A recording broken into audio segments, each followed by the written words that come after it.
Et pendant sa garde à vue, ils ont imité ses signatures sur la notification des droits. Donc, ils ont créé des faux. Ils ont créé des faux. Donc ça, c'est le deuxième faux. Et le troisième faux, eh bien, il s'est rendu compte que les PV avaient été modifiés en cours d'instruction. C'est-à-dire que il y a des phrases qui ont été modifiées et il s'en est rendu compte parce que les sauts de page n'étaient pas les mêmes et il y avait une incohérence dans le texte.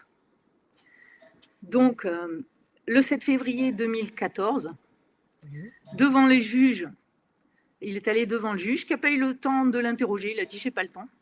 Par contre, il a eu le temps de convoquer les journalistes qui l'ont bâché dans les journaux. D'accord ? Voilà.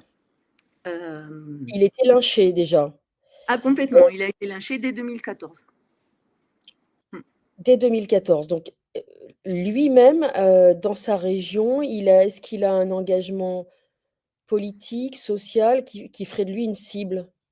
Alors, il a été pendant 12 ans engagé politiquement au niveau du mouvement écologiste, d'un mouvement écologiste. Et donc, il a fait il a participé à ça. Il a comment dire, donné ses voix quand il y en avait besoin, etc. Il n'a jamais été élu et à avoir des responsabilités, d'accord ?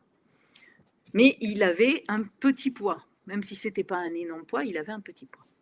Voilà. Donc, une fois sorti, alors ce qui est quand même étonnant, c'est qu'en général, ce qui se passe quand on est accusé de viol, en général, on va en prison. Hein. Ils ne s'amusent pas à nous relâcher.